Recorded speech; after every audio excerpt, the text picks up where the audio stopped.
আল্লাহ রাসূল সাল্লাল্লাহু আলাইহি ওয়াসাল্লাম বলেছেন, আমার উম্মতের 70,000 লোককে বিনা হিসাবে জান্নাতে প্রবেশ করাবেন।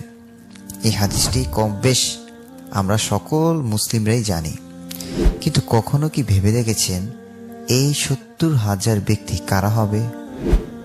কখনো কি জেনেছেন কোন আমলের ধারা হবে, কোন গুণাগুণের ধারা আল্লাহ তাআলা এভাবে তাকে জান্নাতে প্রবেশ করাবেন, তার গুনাহগুলো মাফ করে দিবেন, আমলনামা ডান হাতে দিবেন?